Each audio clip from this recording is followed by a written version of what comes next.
Som al CIRS, el Centre d'Investigació de Robòtica Submarina de la Universitat de Girona, perquè aquí estan impulsant un projecte per prevenir el melanoma, i això ho fan mitjançant uns escàners de robòtica submarina. Anem a veure-ho? Per què som aquí? Quina relació té el CIRS amb la investigació del càncer de pell? Una de les coses que fan els nostres robots submarins precisament és anar a una zona determinada, fer una cobertura construint un mapa de la zona que volem explorar i al cap d'uns anys, 2 o 3 anys, podem tornar a la mateixa zona, tirem el robot a l'aigua, torna a fer un altre mapa de forma totalment autònoma i un cop tenim aquests 2 mapes, el que fem és buscar canvis, és a dir, veure si aquesta pradera de Posidònia s'està fent més gran o més petita, veure si aquests coralls estan blanquejant o estan canviant, i llavors detectem aquests canvis en els 2 mapes. Llavors vam pensar que en lloc d'aplicar-ho únicament a l'entorn submarí, podíem buscar altres aplicacions, i una aplicació és precisament agafar un pacient, posar-lo a davant d'un conjunt de càmeres, en aquest cas les càmeres de l'escàner que estem desenvolupant, i agafar moltes imatges d'aquest pacient. Amb aquestes imatges podem construir un mapa de molt alta resolució de totes les pigues, totes les lesions pigmentàries que té aquest pacient a la seva pell, i llavors 6 mesos més tard podem construir un segon mapa.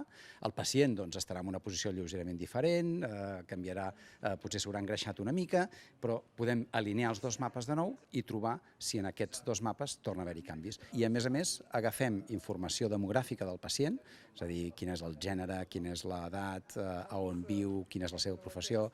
Agafem informació també sobre l'historial clínic del pacient, si abans ha tingut un melanoma o si un familiar seu directe ha tingut un melanoma o quines altres patologies pot patir aquest pacient.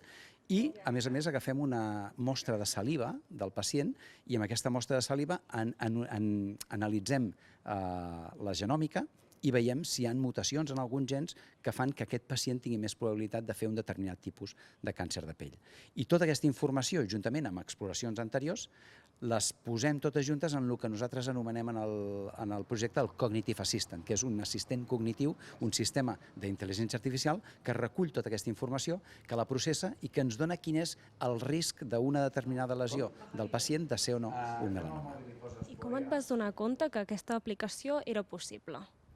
Precisament, en el meu cas, jo m'anava a explorar amb un dermatòleg i el que fèiem era fer fotos d'algunes de les pigues amb una càmera i un aparell que es diu un dermatoscopi, i vam veure que era molt tediós. I llavors vam pensar, si coneixem aquesta tecnologia, per què no intentem aplicar aquesta tecnologia? I així és com va néixer el projecte. Aquest projecte encara està en ple desenvolupament o ja l'heu començat a implementar en alguns pacients?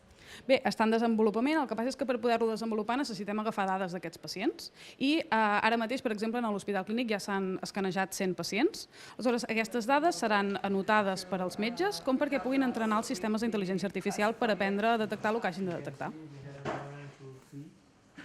Hem pogut conèixer un exemple que a partir de la intel·ligència artificial i amb un escàner podem prevenir en temps el càncer de pell.